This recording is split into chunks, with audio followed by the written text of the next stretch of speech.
요번에 그 며칠 전에 수능 시험이 있었죠. 우리 교회 학생도 또 아마 성도님들의 그 손주들 아니면 또 가족들 중에 시험 본 사람이 있었는데 이런 상상을 해봅니다. 시험이 있기 전 일주일 전에 갑자기 그 학생에게 하나님께서 환상 속에 나타나가지고 시험 볼 모든 문제를 하나하나 답은 안 알려주더라도 양심껏 하나님의 양심에 따라 답은 안 알려주더라도 그 문제를 말해주면 문제의 출제 의도 무엇을 묻고 있는지를 하나하나 쪽집게 과외처럼 설명해 주신다면 성적이 요번 시험 성적보다 더 올라갈까요? 뭐 별 의미가 없을까요? 올라가요. 당연히 올라가겠죠. 그죠? 특히 뭐 수학이나 이런 거 모르더라도 좀 애매하게 그 출제 의도를 잘 이해하지 못할 경우에 답을 찾지 못할 경우가 있는데 이 문제가 도대체 뭘 원하는지 어떤 것을 지금 찾고자 하는지를 알려주면 아마 충분히 그 일주일 동안에 또 고민하고 연구하고 공부해서 그 답을 찾아낼 겁니다. 왜냐하면 의도를 알면 우리가 바른 정답을 찾아낼 수 있기 때문에 그렇습니다. 우리 신앙생활도 마찬가지예요. 하나님께서 우리를 창조하셨을 때에 그냥 기계적으로 어떤 신이란 존재가 있는 게 아니라 하나님이 어떤 뜻을 아까 전에 서로 인사하셨잖아요. 성도님 마음에 하나님의 뜻을 두셨다고 했는데 뭔가가 있어요. 뭔가를 두시고 그 뜻을 따라 우리를 창조하셨습니다. 그를 뭐 성경에서 그런 말로 안 나오지만 의도라고 한다면 하나님께서 어떻게 이 세상을 딱 세팅해 놓으셨냐 하면 하나님의 의도, 하나님의 마음, 하나님의 소망을 아는 사람들이 하나님이 준비하신 복을 누리도록 해 놓으셨어요. 아무나 그냥 복을 누리는 게 아니라 하나님의 의도를 알고 하나님의 마음을. 그래서 우리 교회의 핵심 가치는 제가 진짜 귀에 딱지가 않도록 가끔씩 말씀드리고 있지만 누구의 마음을 알아가는 게 가장 1순위입니까? 하나님 마음 알아가는 거예요. 우리는 거기에서 실패하면 신앙생활이 다 무너지거든요. 근데 하나님은 감사하게도 애매하게 그 소망을 숨겨두신 게 아니라 출제자의 의도를 그냥 아예 대놓고 너무 적나라하게 우리에게 알려주셨습니다. 그 성경에 그냥 곳곳에 널려 있는데 그 중에 한 구절을 보자면 이렇게 됩니다. 자, 레위기 26장 11절인데 내가 내 성막을 너희 중에 세우리니 하나님께서 구원하신 이스라엘 백성들에게 지금 어떤 계획을 갖고 계시는지 보는데요. 내 마음이 너희를 싫어하지 아니할 것이며 자 12절 잘 보이실지 모르겠지만 함께 읽어볼까요? 시작. 나는 너희 중에 행하여 너희의 하나님이 되고 너희는 내 백성이 될 것이니라. 지금 온 우주의 주인 되시는 하나님의 의도가 뭐냐면 하나님께서 사랑하시는 하나님의 백성들과의 친밀한 관계에 있어요. 관계. 그래서 제가 성경 66권을 총 4개의 주제로 나눠서 또 그 4개의 주제가 내용은 달라지지만 키워드는 동일했죠. 뭡니까? 항상 관계로 풀어갈 수 있죠. 창조, 타락, 구원, 재림. 다 관계. 하나님과의 관계로 풀어내는 게 신앙생활이에요. 관계로 풀어내는 게 성경 속에 담겨있는 하나님의 마음입니다. 근데 안타깝게도 오늘 우리가 보는 스바냐서 선지자 이름이잖아요. 그 스바냐 선지자가 활동하는 그 시대에는 하나님의 의도를 알아야 될 백성들이 오히려 하나님의 의도를 우습게 하는, 아니 더 분명하게 말하자면 하나님 자체를 무시하는 그런 타락상들이 이 스바냐 선지자, 뭐 선지서 다 마찬가지긴 하지만 그렇게 본문에 드러나는 것을 보게 됩니다. 스바냐 3장 2절에 보면 이렇게 되어 있죠. 그가 하나님의 친밀한 관계를 알고 있어야 되는, 이미 누렸던 사람들이에요. 그가 명령을 듣지 아니하며 교훈을 받지 아니하며 여호와를 의뢰하지 아니하며 그 다음에 뭐라고 되어 있냐면 5번째 자기 하나님. 하나님과 이미 관계가 맺어진 존재인데 자기 하나님에게 가까이 나아가지 아니하였도다. 관계가 끊어진 거예요. 하나님께서 이 세상을 다스리실 때에 하나님과 친밀한 관계가 있기를 바라시는 마음으로 아담을 또 하와를 창조하시고 그리고 선악과는 그 테두리를 정해놓은 명령이잖아요. 하나님께서 깍쟁이처럼 이거는 내 거야가 아니라 그 선악과 명령을 통해 하나님에 대한 경계, 그 선을 넘어가지 않도록 하나님이 보호막을 쳐주신 거죠. 넘어가면 그냥 끝이니까요. 근데 넘어갔잖아요. 하나님처럼 될 거라는 착각 속에 넘어갔던 것이 창세기 3장의 최초의 범죄고 그 이후에 인간들은 하나님과 다 단절된 관계로 그게 문제가 전혀 있는지도 모르고 그냥 그렇게 하나님과 깨어진 관계가 자신들에게는 오히려 평안이라고 착각하며 살아가는 중에 하나님께서 그게 아니다라는 것을 보여주시면서 결국은 구원 역사를 이루기 위해 아이가 탄생하기 불가능한 가정 속에 하나님께서 민족을 약속하시고 정말 이스라엘을 그렇게 해서 만드셨는데 이스라엘의 존재의 이유는 그거예요. 하나님과 친밀한 관계를 누리는 것이 얼마나 좋은지를 본인들이 먼저 누리고 세상을 향해 알려줌을 통해 그 세상이 하나님과의 관계를 알고 돌아올 수 있도록 그 역할이었어요. 그런데 지금 보시는 것처럼 하나님과 단절된 세상을 오히려 더 사모하고 부러워하고 결국은 스스로 하나님과 단절된 삶을 향해 뛰어 들어가며 점점 망해가는 과정이 구약 성경 그 뒤에 나라가 망해가는 과정 속에 다 드러나는 것을 보게 됩니다. 결국 하나님의 복을 누려야 될 친밀한 관계를 누려야 될 사람들이 어떤 말을 듣게 되냐 하면 이 14절과 15절은 저주예요. 저주. 여호와의 날은 하나님께서 뭔가 엄청난 분기점을 막 일으키실 때 하나님의 역사를 나타내는 날을 의미하는데 여호와의 날 심판을 의미합니다. 심히 슬피 울고 15절 그날은 분노의 날. 내용을 보십시오. 뭐 좋은 내용 하나도 없죠. 이걸 왜 하나님과 친밀한 관계를 누려야 될 사람들이 이 엄한 심판의 소리를 그 무서운 소리를 들어야 됩니까? 그런데 미련하게 선지자들이 계속 말해도 관심이 없습니다. 하나님과의 친밀한 관계에 관심이 없어요. 결국 하나님과의 친밀한 관계를 잃어버린 이 백성들은 하나님께서 주신 복된 삶도 잃어버리게 됩니다. 오늘날 우리가 사는 시대에는 여러 표현으로 접근합니다. 사사 시대를 닮았다. 저는 오늘 본문을 통해서 보자면 이 스바냐 선지자가 활동했던 이 시대와도 다르지 않을 것 같아요. 교회는 여전히 많지만 빛과 소금의 역할을 잃어버려서 어떤 우리가 선한 영향력을 끼치기에는 교회라는 전체 집단으로는 이미 자정 능력을 잃어버렸습니다. 목사이지만 저는 그 한계선 이미 넘어간 것 같아요. 물론 그런 중에도 어떤 교회들, 어떤 목회자들, 어떤 성도들은 바르게 살기 위해서 하나님의 말씀을 따라 세상 속에서도 선한 영향력을 끼치고 그렇게 진리를 따라 살아가려고 하지만 대다수는 꽤 높은 비율로 그 자정 능력을 잃어버린 것 같아요. 이게 말세의 특징인 것 같습니다.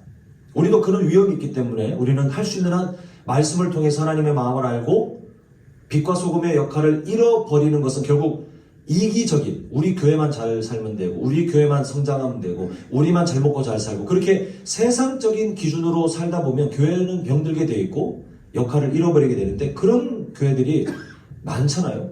우리 교회는 영원히 괜찮을 거라 자신하지 않습니다. 제가 정신 못 차리면 성도님들 정신 못 차리면 우리도 똑같이 빛과 소금의 역할을 잃어버리는 교회가 될 것이기에 우리가 조심해야 되겠는데 우리는 그런 시대를 살고 있어요. 성도인데 성도답지 않은. 그래서 교회 생활을 출석을 하지만 문화 생활 정도로 생각하는 사람들이 너무 많아요. 저는 우리 교회 성도님들과 가족들 중에는 한 분도 없었으면 좋겠는데 모르겠어요. 너무 교회 생활이 문화가 되어 버렸습니다. 결국 스바냐 1장 12절 중간 내용에 이런 표현이 있는데 그 시대 하나님의 백성들이 이렇게 하나님을 인식한 거예요. 여호와께서는 복도 내리지 아니하시며 화도 내리지 아니하시죠. 이게 무슨 말이냐면요. 하나님이 무능한 하나님 아니면 우리와 그다지 관계가 없는 그런 기독교인들 진짜 많다니까요. 교회 출석을 합니다만 어떤 사회생활 속에 또 부모님 때문에 억지로 다닙니다만 하나님이 그런 존재로 느껴져요. 멀리 내 삶에 그다지 영향력이 없어요.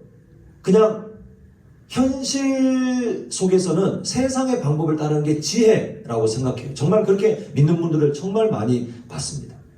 그러니까 하나님의 존재가 무시당하고 있는 그런 시대.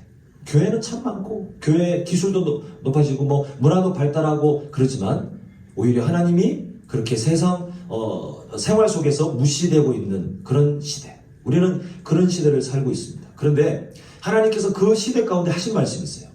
하나님의 백성들이 모두 하나님을 부정하는 그런 시대 속에 그리고 오늘을 살고 있는 우리도 마찬가지예요. 말세 때 하나님의 마음을 잃어버리고 단절된 것도 모르고 그냥 교회 생활은 문화 생활처럼 적당히 그렇게 사람들 눈치 보면서, 부모님 눈치 보면서 그렇게 그냥 살아온 습관대로 살아가는, 찝찝하니까 뭔가 안 하긴 그렇고 그렇게 살아가는 그런 성도들이 많아지는 시대 속에, 근데 하나님께서 하시는 말씀이 스바냐 3장 12절입니다. 보면 하나님의 의지예요. 내가 곤고하고 가난한 백성을 내 가운데 남겨두리니 그들이 여호와 이름을 의탁하여 보호를 받을지라. 이거를 그냥 보여지는 글자로 읽으면 오해하기 딱 좋습니다. 하나님께서 가난한 사람들을 왜 갑자기 등장시키지? 여기서 말하는 곤고하고 가난한 백성은 그게 아니에요. 이게 어떤 의미냐면 그 시대가 하나님을 떠나 강대국을 의지하고 그리고 우상 숭배를 해야 잘 먹고 잘 산다는 게 팽배한, 그냥 모두가 거의 대부분이 그렇게, 그런데도 하나님은 섬긴다는 이 혼합주의에 빠져있던 시대 아닙니까? 그 우상 숭배가 팽배해요. 막 자식들 죽이고 막 인신 제사 드리고 뭐 난리도 아니에요. 성전에 막 음란한 사람들이 넘쳐나고 뭐 그런 시대였어요. 근데 그런 시대 속에 하나님의 말씀을 따라 산다? 어떤 취급을 받겠습니까? 오히려 어려움을 당하는 거예요. 지금 그래서 요 표현을 살짝 그 의미를 전달하기 위해서 제가 바꿔봤습니다. 보면 내가 믿음을 지키느라 고생하는 성도들을 네 가운데, 그 하나님 나라 가운데 두리니 그들이 누구의 이름을 의지해요? 여호와의 이름을 무시하는 시대 속에 이 사람들은 하나님을 열심히 존중하고 하나님을 의지하는 삶 때문에 고난을 당하고 무시를 당하고 그리고 손해를 보겠지만, 그러나 그들은 하나님을 그럼에도 의지한다는 거예요. 시대는 지금 다 타락하고 있지만 그런 사람들을 하나님이 남겨두신다는 거예요. 그리고 그 사람들은 결국 뭘 받아요? 하나님의 보호를 받게 될 것이라. 하나님은 항상 소수를 통해 하나님의 역사를 이끌어 오셨습니다. 자, 우리 교회를 포함하여 그 우리나라에 있는 교회들이 성장했으면 좋겠는데, 근데 혹시 이런 바람을 갖고 있는 분도 계십니까? 우리나라가 기독교를 인정하여 마치 과거처럼 기독교 아무도 무시 못할, 그래서 나중에 대한민국의 국교가 기독교가 되는 그런 때를 상상하시는 분들 계십니까? 그건 저주예요, 저주. 항상 교회 역사는요, 교회가 주류가 되잖아요. 그리고 기득권과 손을 잡잖아요. 항상 망하게 되어 있어요. 항상 안 좋은 일들이 일어났어요. 교회는 세상 속의 소수로 하나님의 진리를 따라 지금 보여지고 있는 것처럼 내가 믿음을 지키느라 고생하는 성도들을 남겨둔다. 그래서 아까 표현이 뭐였습니까? 곤고하고 가난한 백성. 세상 속에 진리를 지키고 하나님 말씀을 나타내고 그럼에도 그리스도의 사랑을 가지고 세상 속에 섬기기 위해 살면 우리는 손해를 봐야 되고요. 우리는 인정 못 받아도 되고요. 우리는 잘못해서 욕먹는 거 말고 그냥 복음 때문에 밀쳐냄을 당하고 그렇게 해도 우리는 하나님께서 우리에게 하나님의 뜻을 둔 사람들로 복된 존재로 우리를 통해 역사하시는데, 그 소수의 사람들, 주류가 되고 기득권과 손을 잡고 정치적으로 뭔가 힘을 얻어가지고 막 뭘 굴복시키고, 교회의 모습이 아니에요. 항상 그렇게 되면 오히려 타락이 더 심하게 일어나는 것을 보게 됩니다. 그런데 하나님은 이 시대 속에 그런 성도들을 심으셨다는 거예요. 다른 사람의 이야기가 아니라 저의 간절한 소망은 성도님들이 이 삶이어야 하고 성도님들의 자녀와 손주들이 반드시 이 삶이어야 합니다. 세상 속에 예수님 때문에 손해를 당하는, 예수님 때문에 업신여김을 당하는, 이게 복음 있는 사람들의 증거라고 사도행전이 누누이 증거하고 있어요. 세상 속에 막 잘나고 인정받고 성공하고 이게 교회를 통해서 하나님 말씀을 통해 나타나는 역사가 절대 아닙니다. 재능을 따라 열심히 노력한 것을 따라 잘 되셨으면 좋겠어요.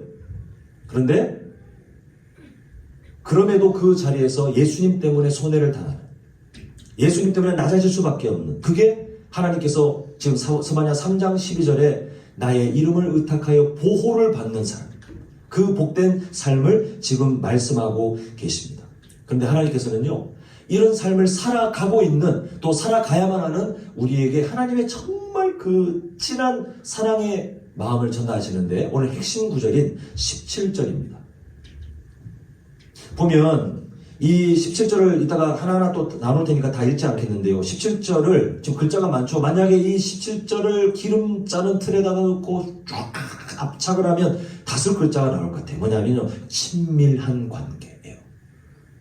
이 안에 담겨있는 마음은 하나님께서 정말 친밀한 관계, 특히 그가 너로, 중간에 그런 표현이죠. 그가 너로, 하나님께서 그런 백성들, 하나님께서 심어 놓으신, 하나님을 의지하고 하나님께 신앙을 두고 버리지 않는 그 사람들을 향해서 그가 너로 말미암아 기쁨을 이기지 못하시며, 저희 부부가 약간 제가 이 얘기를 할까? 이게 되게 팔불출 같은데, 그런데 이걸 표현하지 않으면 이걸 설명을 못 드릴 것 같아요. 저희 부부가 가끔 이제 엉뚱한데 기쁨을 누릴 때가 있는데, 저희 딸이 새근새근 자고 있을 때 보면 발바닥도 이쁘고 자고 있는 등판도 이뻐서 만져주고 싶고, 그 손가락도 그냥 가만히 꼬물꼬물 이렇게 저희들이 막 만지면서 너무 예뻐요.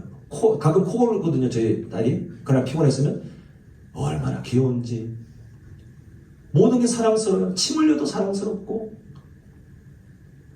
부모님의 세대를, 시간을 살아오시고 있는 우리 성도님들 다 공감하실 겁니다. 우리나라 속담에 어디에 넣어도 안 아파요? 거짓말이잖아요, 사실. 그죠? 눈 찔러도 다 아프실 텐데. 근데 그만큼 부모님들은 물론 속썩이고 또 우리가 서로 연약하니까 상처도 쌓여가고, 시간이 지날수록 저희도 분명히 저희 딸 때문에 상처가 쌓여가겠죠, 언젠가는. 그러나 부모의 마음은 그 아이들을 기뻐하는, 저 자녀를 기뻐하는 마음이 그냥 기본으로 있기 때문에 내리사랑이라고 말을 하잖아요.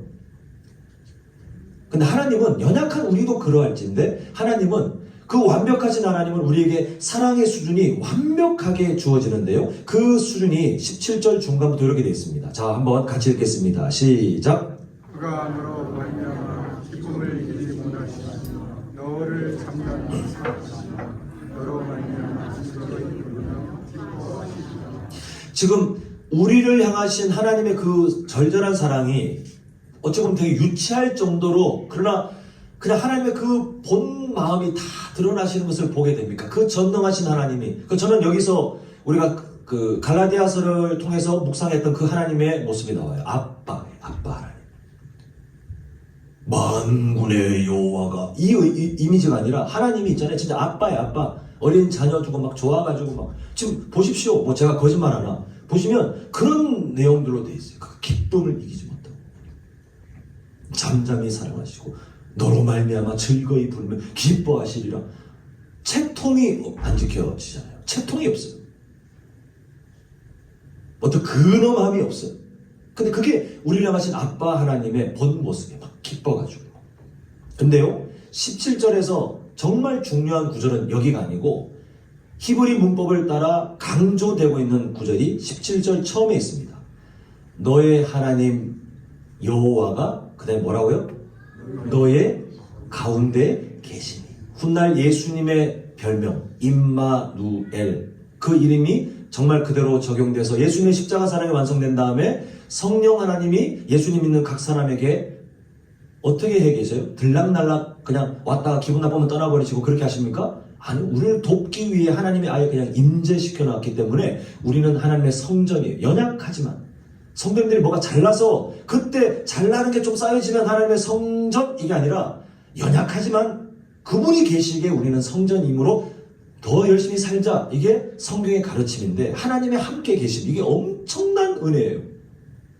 제가 이 비유를 하려고 저희 교회 사다리 이렇게 긴 거 있거든요. 갖다 놓고 할까 하다가 그냥 말로만, 그러면 성도님들이 되게 신경 쓰실 것 같아서 한번 상상해 보세요. 세상의 종교는요, 하늘 끝까지 닿는 긴 사다리를 사람들이 올려놓고 올라가는 거. 자기가 선행을 하고 또 득도를 하고 올라갈 수 있다고 믿지만 닿을 수가 없어요. 인간의 노력으로 닿을 수가 없어요. 올라갈 수가 없어요. 올라가지만 그냥 올라가다가, 올라갈 수도 뭐 많이도 모르고 올라가다가 그냥 세상 끝나는 거예요. 그냥 세상 떠나게 되어 있어요. 근데 자기들은 그게 마치 뭔가를 득도하는 것 같은데 이루어질 수 없는 일이에요. 근데 하나님은 어떻게 하시냐면 그 하나님이 아예 내려오신 거예요. 왜 내려오셨냐면, 너희들 어차피 못 올라와, 고생하지 마. 내가 내려올게.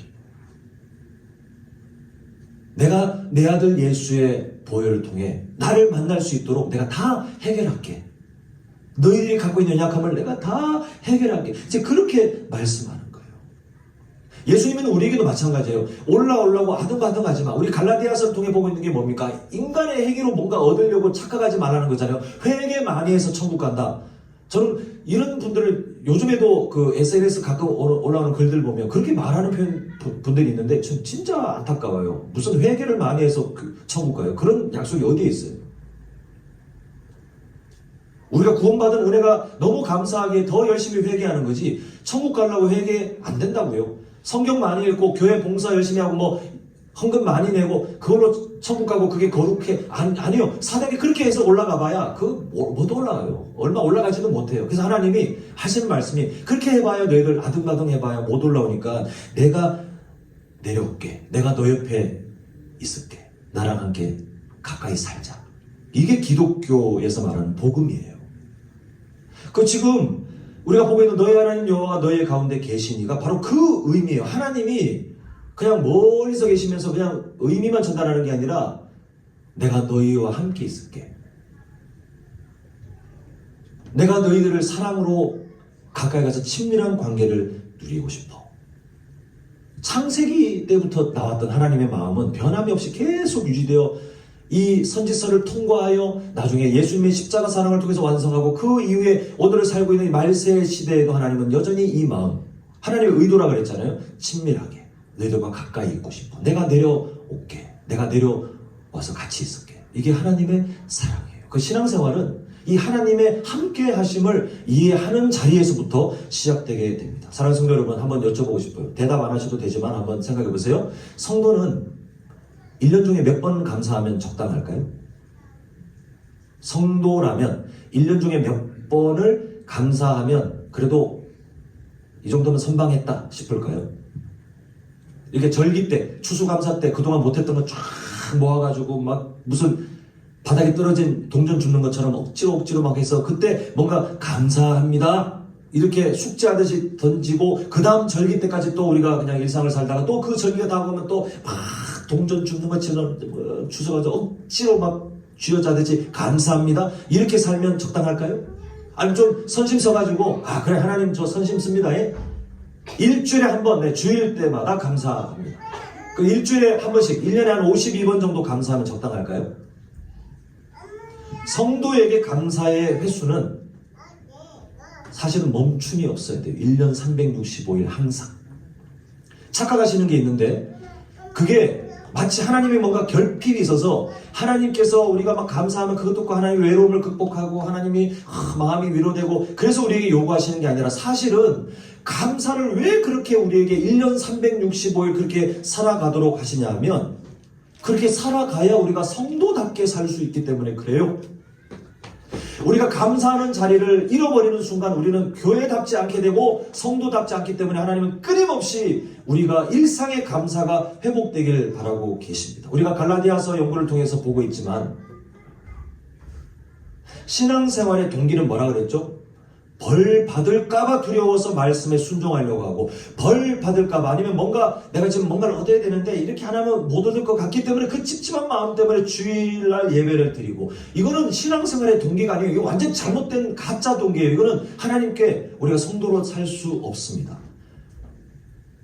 우리가 성도가 맞다면 구원받은 사람이 맞다면 와, 나 같은 사람이 구원받았다고?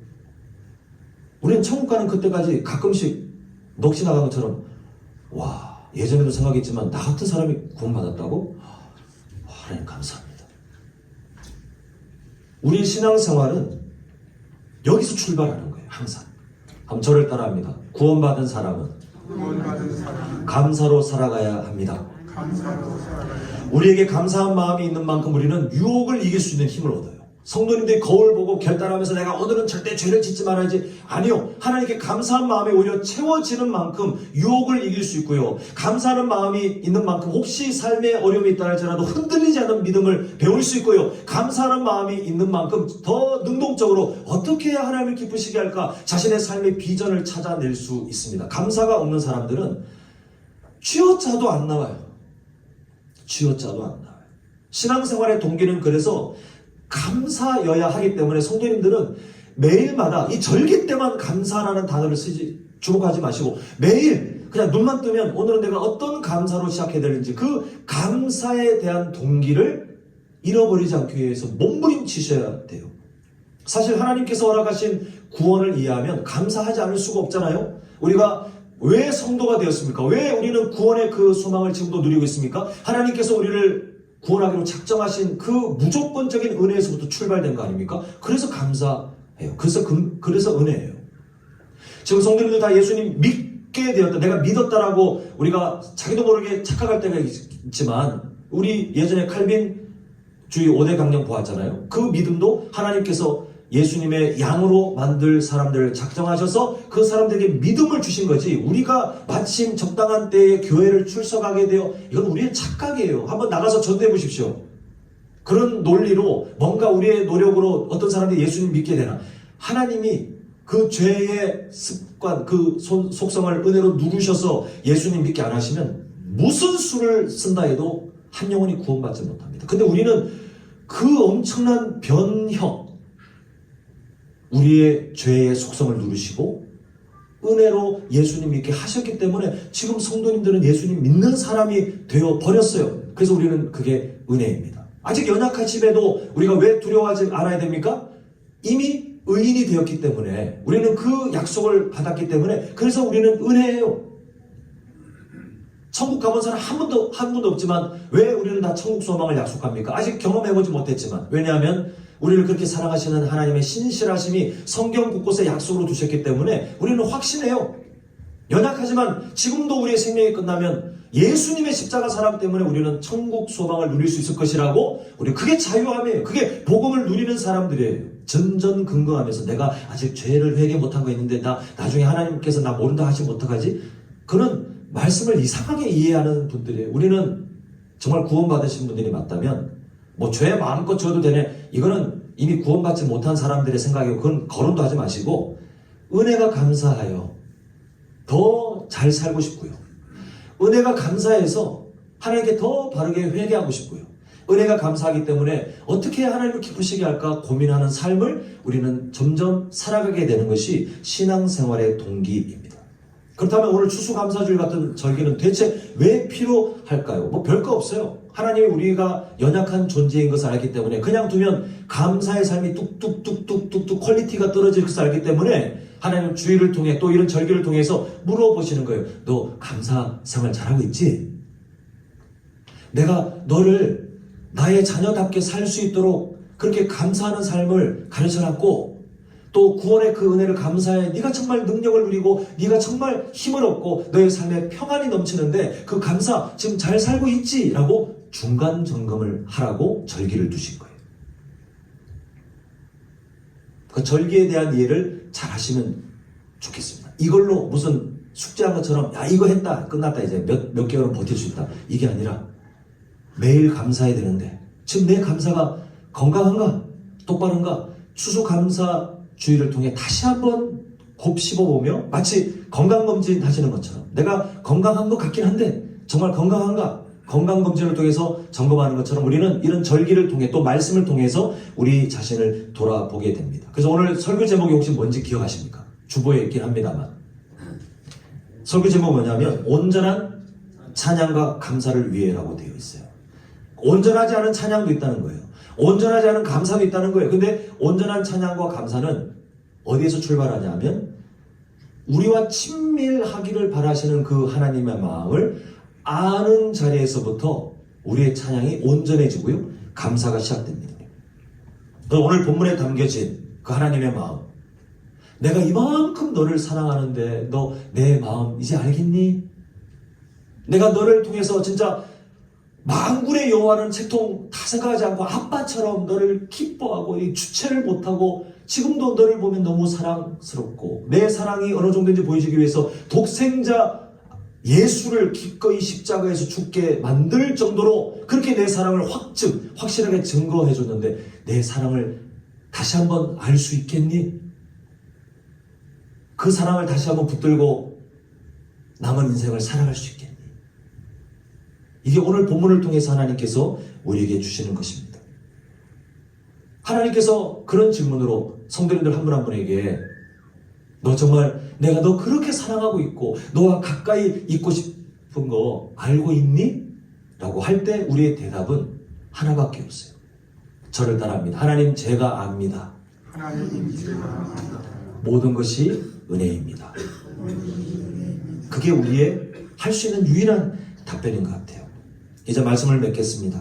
오늘 이 자리에 계신 성도님들, 또 우리 어린 자녀들, 또 멀리 출타해 있기 때문에 함께 이 자리에 있지 못하지만 또 서로 연결되어 있는 우리 성도님들의 가족들 모두가 하나님께서 우리에게 더 복된 삶을 살도록 감사의 삶을 가르치시고 또 그 은혜 가운데 살도록 하시는데, 우리 성도님들이 그 감사를 잃어버리지 않는, 매일마다 다시 확인하고 매일마다 구원의 은혜로 하루를 시작하고 하루를 마감하고 그렇게 살아가는 복된 삶이 되셨으면 좋겠어요. 그때 우리가 정말 성도답게 살 수 있고 교회답게 살 수 있고 흔들림 없는 그리스도인으로 살 힘을 우리가 얻게 됩니다. 그 삶은 하나님의 은혜를 아는 자리에서부터 시작한다고 했는데요. 자, 우리 찬양팀 나올 동안에 제가 화면을 17절을 보여드릴 텐데, 이 17절의 내용을 나의 고백으로 바꿨습니다. 한번 읽어보겠습니다. 자, 너가 아니라 이제 나의 고백입니다. 우리의 고백으로 함께 읽겠습니다. 시작. 나의 하나님 여호와가 나의 가운데 계시니 그는 구원을 베푸실 전능자이시라.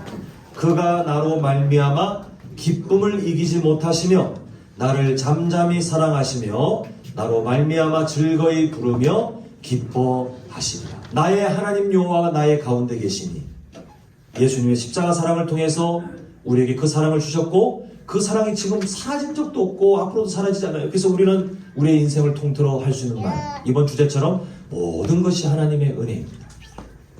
우리가 그 은혜를 인정하고 감사하는 마음으로, 우리 시간이 많이 가긴 했지만 뭐 어떻습니까? 이렇게 말씀의 은혜로 함께 우리가 교제하는 것도 또 천국의 기쁨을 누리는 방법인데, 우리 이 결단 찬양 함께 봉헌 찬양으로 함께 고백하면서 하나님께 나아가겠습니다.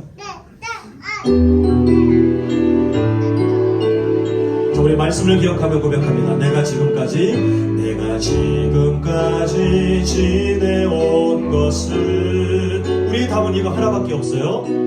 주의 은혜라, 주의 은혜라.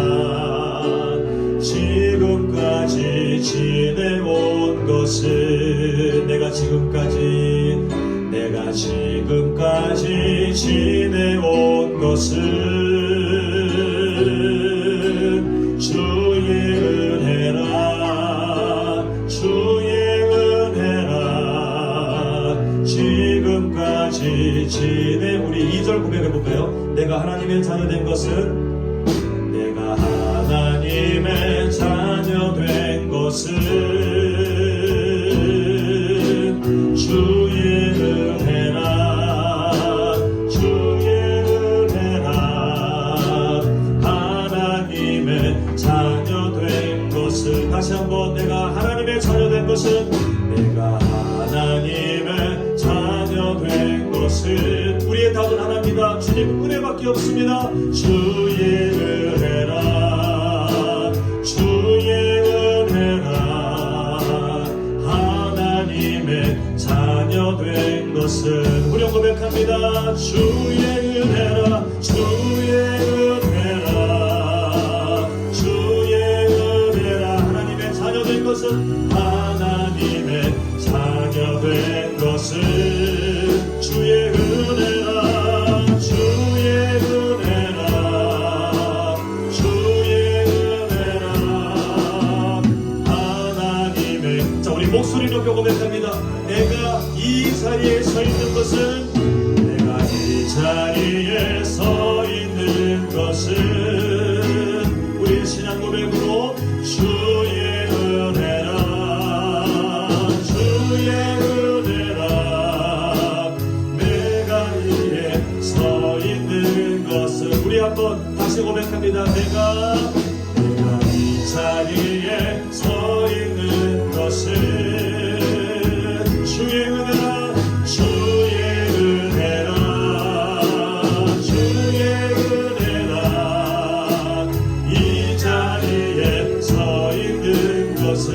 고백합니다. 주의